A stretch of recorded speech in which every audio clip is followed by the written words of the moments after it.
Well, let's talk about beliefs. Are they unconscious beliefs? Are they unconscious? And Beliefs. how do we change them? First one, are they unconscious? And how do we change them? Well, that depends upon whether they need changing or not, just to start with. Beliefs are something we do. They're not something we have. As soon as you take a verb and turn it into a noun, it starts sounding like a thing. People say, I have frustration, and I tell them, put it on the table. And they go, I can't. Then I say, then you don't have it, you're doing it. And, once you realize that you're doing something, you're believing something, and you don't just believe it and it sticks, like glue on the wall. You're constantly rebuilding this belief in your mind by thinking certain thoughts. And some of them are very useful and some of them are not. You must believe that there's going to be a tomorrow. Otherwise, you wouldn't be recording this to show it to people later. So you believe there's going to be a tomorrow. That's a good idea, because if you don't believe in the future, then you won't plan for it. In fact, there's a religion here in the United States which has spread all over the world. And at one time, they announced when the end of the world was coming, the second coming. It was sometime in the 1800s. And of course, people didn't plant crops. They didn't pay their mortgages. They didn't do a lot of things. And they all climbed up to the top of a mountain, and the world didn't end. Jesus didn't come back the second time, and the world didn't disappear.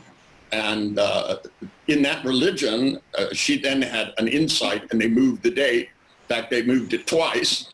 And now people who are members of that religion refer to that date as the Great Disappointment. Now, I don't know that it's that disappointing that the world didn't end. I'm kind of happy with it going on. There's certain things about it I'd like to see changed, and some things I can do more about than others. But our beliefs ourselves are made out of our feelings, the pictures we have. We look at things in our mind, sometimes consciously, and sometimes they're so fast we do it unconsciously. It doesn't mean they can't be made conscious, and it doesn't mean they can't be shrunk down and replaced with something more functional. I do it with every client I work with, whether they're an athlete, whether they're head of a CEO of a corporation. I want people to have big, powerful beliefs that tell them that that what they want to accomplish is not only possible, it's necessary, so that they feel compelled to do what works instead of compelled to do something that's ridiculous. And, many athletes go into terrible slumps because when they miss a couple times, they think they're going into a slump. They believe it. And when they believe it, it starts to get worse, and I've had people come to me who had been doing great for 2 years, and a third of the way through the third year, suddenly they went into this horrible slump.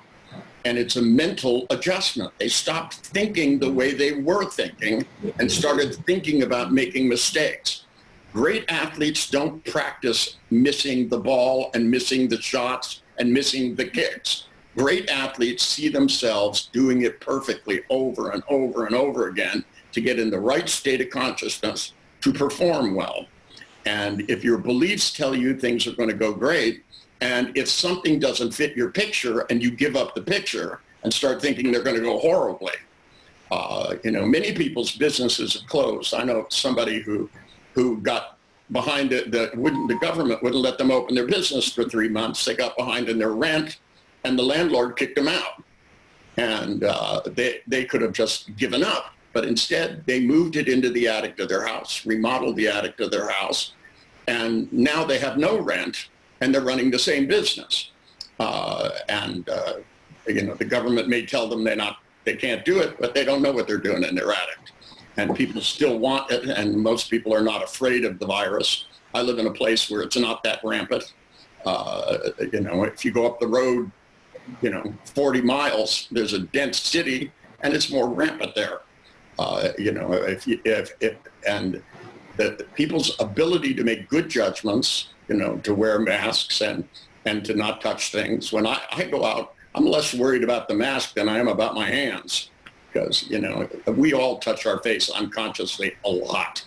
And I have a tendency to wear glasses so things don't go in my eyes, and try to stay away from people, especially if they spit when they talk.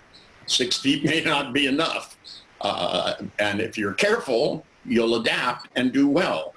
And the belief that, that you have to be in a building and you have to do things a certain way, what successful people do is adapt to the situation. That's what we're doing right now. That since I'm not in London doing a gigantic seminar, or in Florida doing a gigantic seminar, because the government won't let people fly around, and it's probably not that great an idea right now anyway. But we all turned to whatever vehicle we could find so we could still communicate. It's what we're doing now. You do your seminars online, you get ready to do them in person, because they will find a vaccine. We will build herd immunity. And next year, we're going to have a great year. This year may be a little slow, but it gives us a time to find new vehicles to let more and more people know about what we're doing. I've done 3 of these in Brazil alone, and I'd never talked to hardly anybody in Brazil before that. So there's some good things that come out of hard times. And if your belief says, this is the end of everything, I have nothing I can do, you don't try with every fiber of your soul. Your beliefs should make you do things with every fiber of your soul, so that you're creating more and more magical moments for yourself and for the people around the world. Thanks a lot. And still talking about beliefs, you've said once that you had a blind belief that things could work when you come to people with problems for you to deal with. I didn't say I had a blind belief. I said I built one.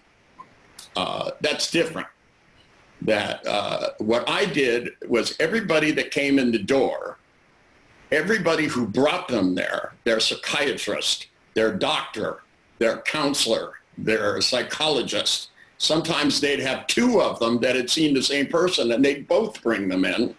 I had the belief that not only could they change what they needed to change to be able to function in the world, but that they could do it quickly.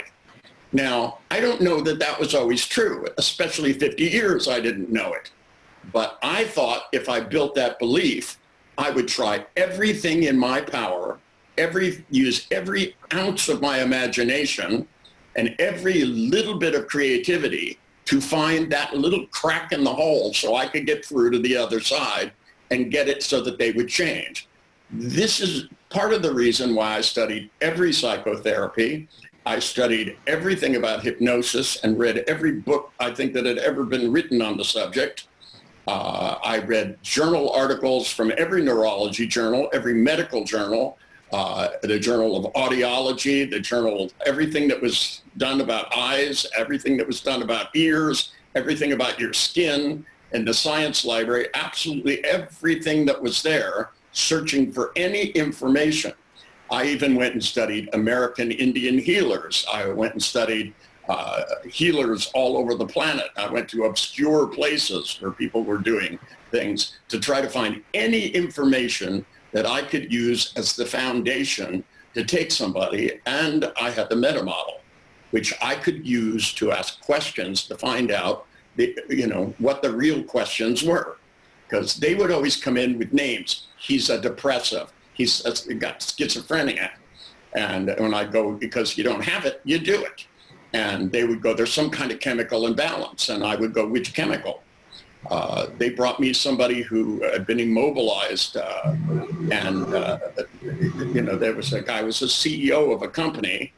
And he had some kind of a mental breakdown, according to them, was hospitalized and kept oscillating between being very catatonic and screaming, and like there were snakes biting his feet, and screaming and screaming and screaming. And his wife came to me and said, every time I visit him at the hospital, he seems worse. And I said, well, what do you mean worse? And she goes, he's either less responsive I said, or I can't even see him because he's, in a padded room and they've got him strapped down, which seems like the wrong thing to do if people are being chased by snakes, but that was what they did at the time. And then they would sedate him and he would end up being very catatonic. What they didn't do was provide him the opportunity to get out of that reality. To make that, if somebody is hallucinating snakes, then you have to make it so that they know the difference between real snakes and hallucinated snakes. So I actually brought real snakes so he'd know the difference. Not something the hospital approved of. I got in a lot of trouble for doing that. I brought rubber snakes, I brought real snakes, and I created a scene that looked like it was out of Raiders of the Lost Ark. And I got news for you, this guy sorted it out in a few minutes. But I listened to what the doctors said. The doctors were absolutely right. They said he cannot tell the difference between reality and his fantasy. This is what makes him schizophrenic. But they didn't say, so therefore we should make it really obvious. And when I did things, they would all look at me and go, I'd lose my license if I did that. And they're probably right. They would get sued if they did it. Me, I was 24 years old. I had absolutely nothing to lose. So, I built the belief that said, if I listened to what the doctors said was how they would know somebody got better. And, the film they made of Andy, the schizophrenic that I worked with, that they told me he couldn't be hypnotized. And I hypnotized him in a matter of minutes. But, they told me he couldn't distinguish that people came off the TV and followed him around. And I remember thinking, wow, that's great, get to hang out with celebrities. But apparently they terrorized and tortured him to the point where he got hospitalized. He's 22 years old. And, he's hallucinating, people from Little House on the Prairie screaming at him. And I got news for you, that's not what I was imagining when I was 22. So I thought, what could he imagine that would be a lot better? When I gave him the ability to change what he hallucinated, literally erase the head of the thing that was annoying him, I remembered the old Bugs Bunny commercial where he took the pencil off and the artist erased Bug's legs and Bugs got mad, so he erased Bug's mouth. And, I gave him the same pencil from the same cartoon and had him erase his hallucinations and replace them with things from the Playboy channel. Suddenly he was not so dysfunctional. Suddenly he could control his thinking. They were all right. His thinking was out of control and he couldn't tell the difference between the inside and the outside. And to a certain degree, neither can the rest of us. And it's only a matter of degree. Most of us, look at somebody and we think they're angry and because we see their face and it looks a certain way. And actually they're thinking, I got something between my teeth. So that's a hallucination just as well. And to me, I try to sort the inside from the outside and get the stuff on the inside to be pristine so that it produces a desired thing so that people, one of the things I learned from Milton was a great hypnotist, the best that there was in those days. And as a healer, he got people out of mental hospitals and got them back in their lives and functioning. His standard of what he did, he said, people need to get out of the hospital, they need to get a job, they need to get married, they need to have children, and they need to send me a present. And that was, he laid it straight out to me. And that's probably the only thing that he said to me that wasn't metaphorical. That was his standard of care. And back when he was a psychiatrist, that was a really high standard of care because most people didn't think anybody was getting out of the hospital or that they could hold down a job or that it was a good idea for them to be in relationships or to be around children. Milton was very good at what he did, and those were the goals he set.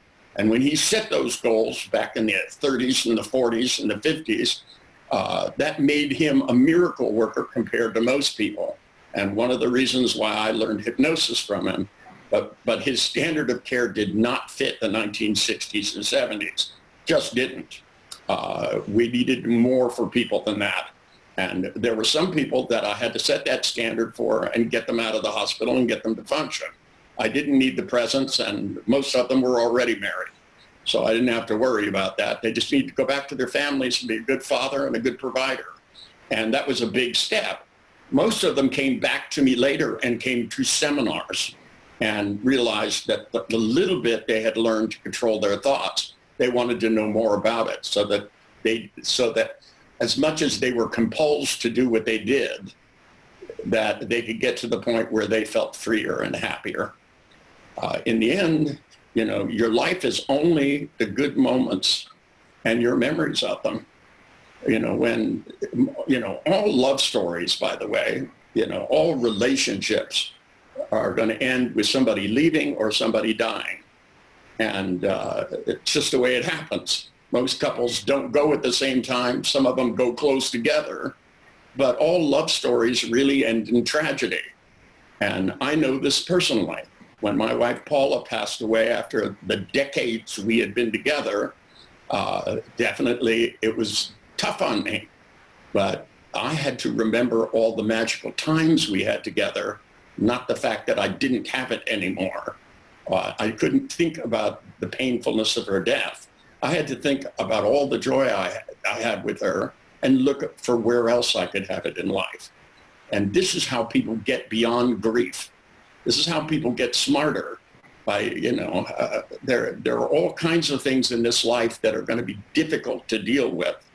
And you have to take the best of your learning. They say what doesn't kill you makes you stronger. But I hopefully think that, you don't just get stronger, you get smarter. And if you get smarter, you savor magic moments and forget the rest. Humans are capable of a tremendous amount of amnesia. And it's not that we don't remember what happened, it's that we don't feel like it's happening again. There's far too much of that in psychotherapy, going back and reliving trauma. Something's traumatizing, I think once is plenty. Okay. Thanks a lot. You said about snakes, and I remember, how is Alice?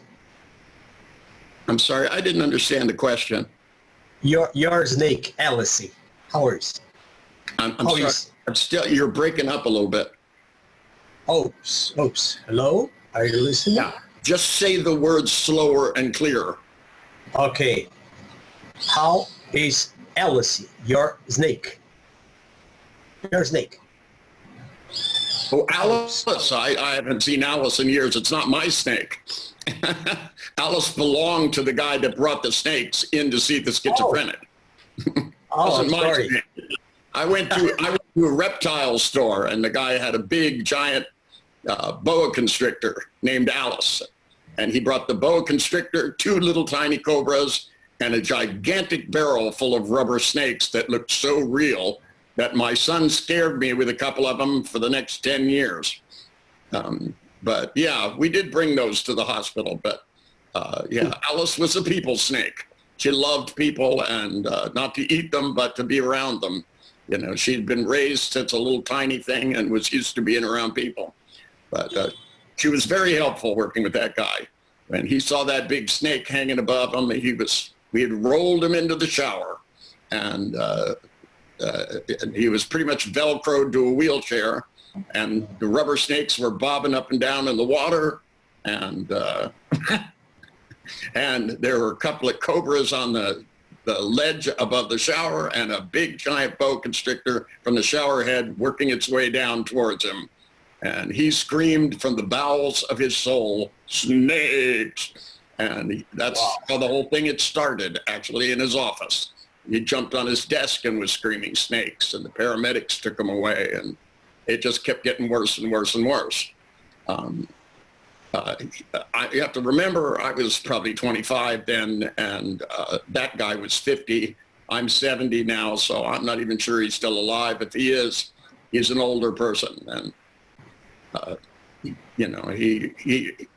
he ended up going back and running his company and going back with his wife and his family, and used to send me angry letters saying, "I still can't believe you did that to me. Thank you." Very well. I have fear to snakes.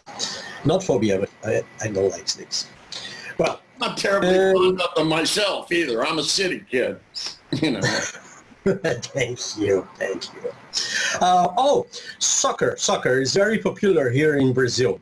How can we apply NLP to it? I'm sorry, I missed the first word. Soccer, did you say? Soccer is soccer. The game is soccer, is football.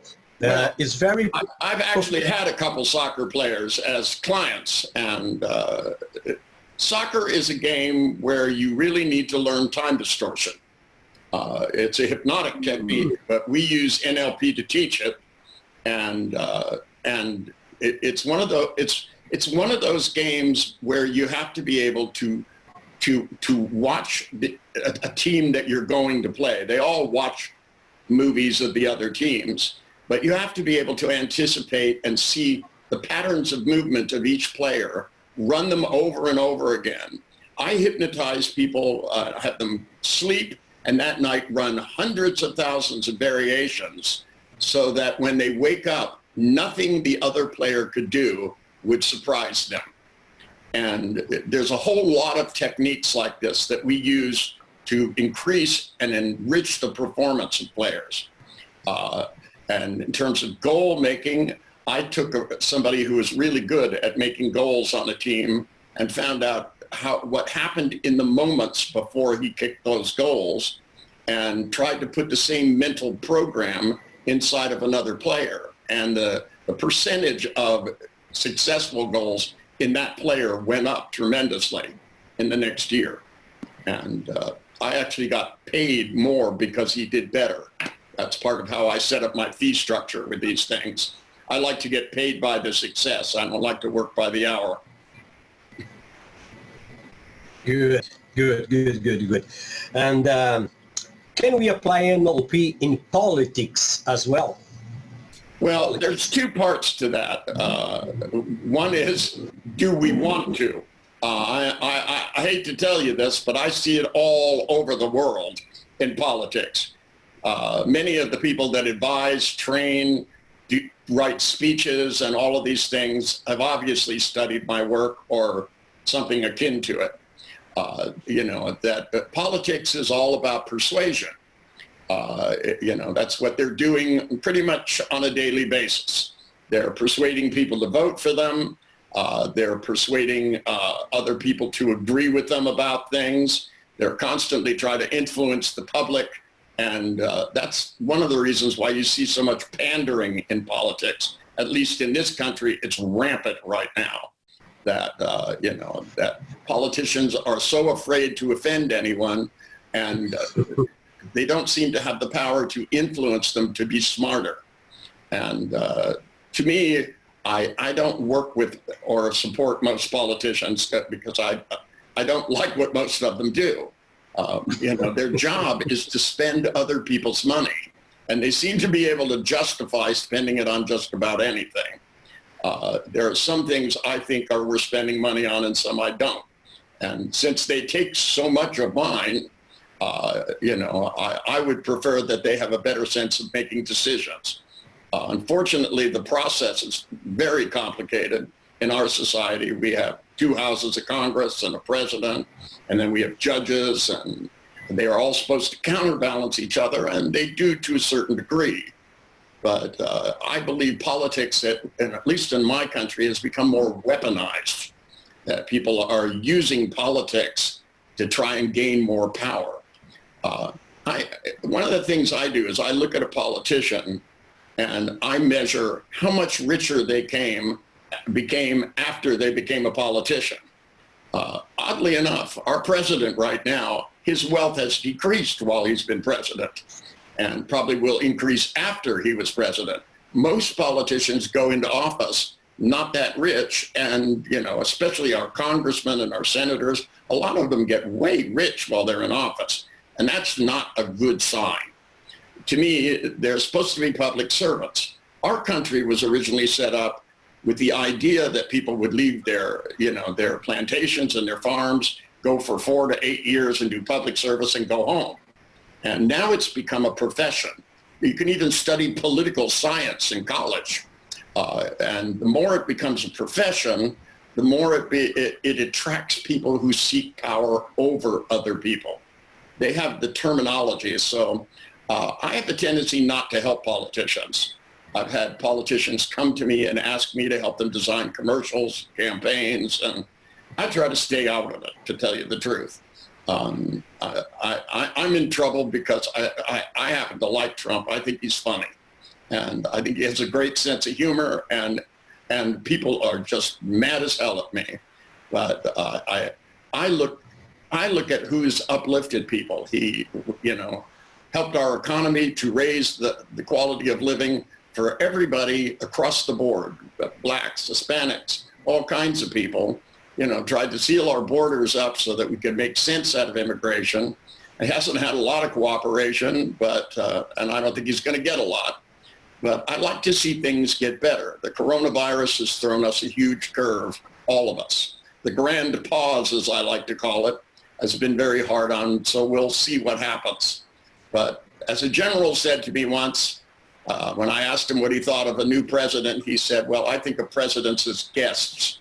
He said, politicians come and go, but generals are forever. That was very reassuring to me because he was a very good, reasonable man. And I think our military has to be more reasonable than our politicians. And a lot of politicians make decisions about things they're not qualified to. I really think they all should have to take certain courses to learn to make better decisions. I think if you're going to be, head of a country or a senator or a congressman or a judge, that you should have to take some classes where you can sort good decisions from bad ones. And we all make good and bad decisions, but people in power should be exquisitely good at doing this because they're spending other people's money and they're influencing the quality of loads of people's lives. And I think these jobs are ever so important and should be taken ever so seriously. And to think that there are jobs without job training always scares me. Wow. Well, I think we have time to one question. So, how NLP can help during this time of uncertainty the world is going through? Well, I think skills in neuro-linguistic programming is alive. It's not going to help anybody.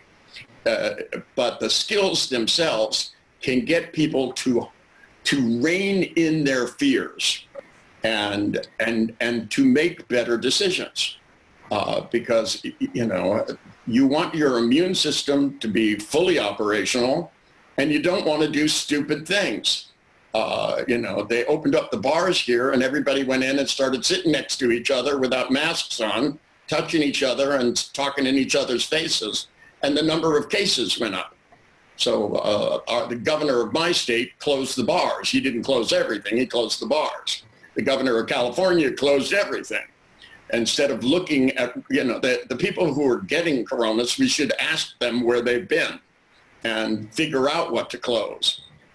In the United States, each governor is given a big list of businesses and they're checking essential, non-essential, this we can open now, that we can't open. And it doesn't make any sense that, that Walmart can stay open and the clothing store can't. And, they're making these decisions without them really being based on anything. For 6 weeks, we weren't allowed to get a haircut. And I just don't see if the person wearing a mask, is cutting my hair and they wash their hands and wash my hair and I'd wash my hands. I just don't see the danger in it. But apparently it was. So 6-8 weeks later, they told me I could get a haircut and now people are threatening to close the hair salons again. Politicians pander to whatever the news media tells them. I'm not even sure they're giving us accurate figures about this because I don't trust politicians in general. And in my country, they're paying people a lot of money if they go in the hospital and they have coronas. And so I don't know if they're just labeling everything that or if it's actually there. But being afraid of it isn't going to help. Being careful. They keep telling us to wash your hands, and you should wash your hands and your forearm like a surgeon. The reason surgeons wash their hands and their arms is so that they don't infect the people that they're operating on. And so I taught my grandsons who just visited, and they went in and were washing their hands for less than 2 seconds in the sink. And I walked up and I said, "You don't know how to wash your hands. You're an amateur." I said, "Let me show you how it's done. You wash the hands. And why do you use soap? You use soap because there's a fatty tissue around the virus that will break down if you use soap for 20 to 30 seconds. So you put the soap on and leave it there, and then you wash it off 20 seconds later thoroughly, and you'll be less likely when you touch your face, because boy, you do." I taught a class once, and I took infrared powder and put it on the tables. Everybody was sitting at tables in the meeting. And after about an hour, I brought one person up and turned a black light on. And they had marks all over their face. And one by one, I kept bringing them up to show people how much you'd touch your face. And I noticed it just from watching. Because when you hypnotize people, they don't do it so much. They have a tendency not to move a lot. And I noticed that as soon as I brought them out of trance, instinctively people touched their faces. They touched their face and touched their neck and their chin. And even when we first went on this video, I noticed that, when you started, you put your hand up to your face.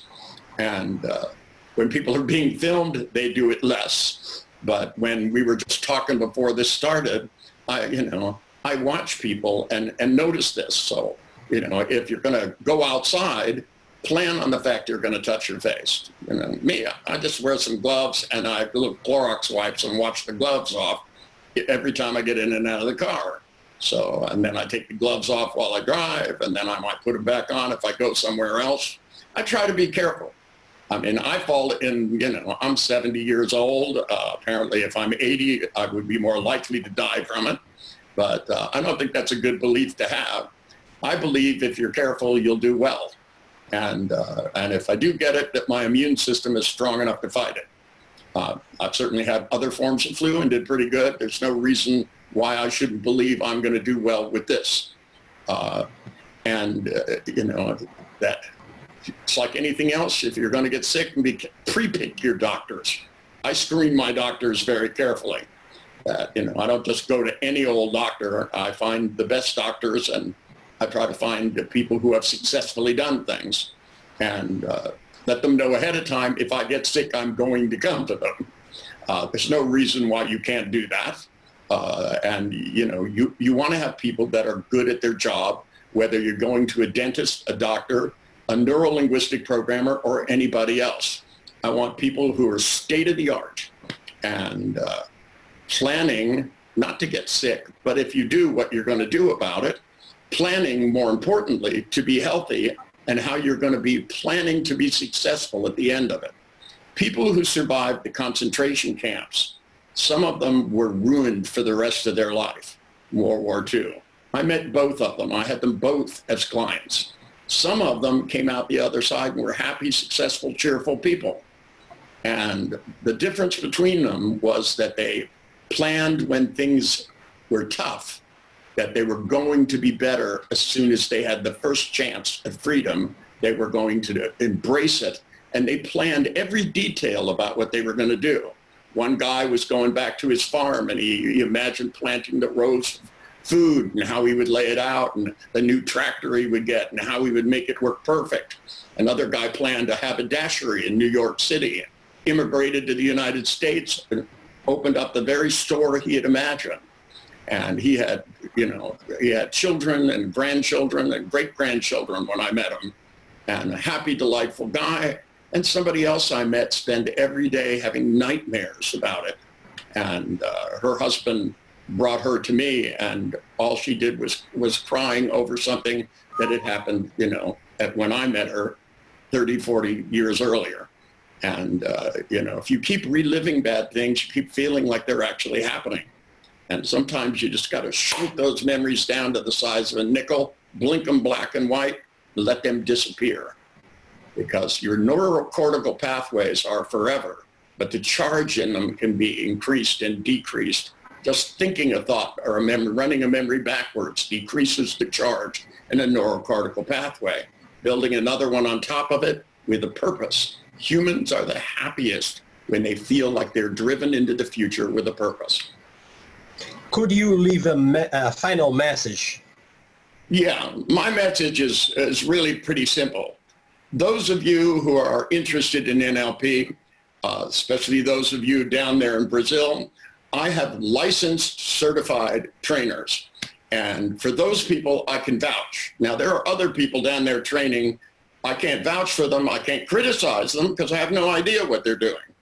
But if you get yourself somebody who's state-of-the-art, a licensed certified trainer, I can guarantee you that they will teach you the proper foundation of information about how to get good at this.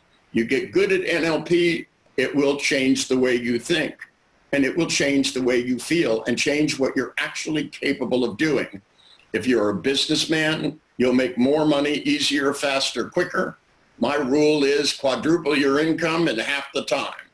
If you're a school teacher, you'll have an easier time with kids, especially the ones that are having problems. If you're a psychotherapist, it provides you great tools to be able to get people out of the dark times and show them the light that life ought to be. And I don't think there's a profession in which you can't become better by learning to control your own thinking.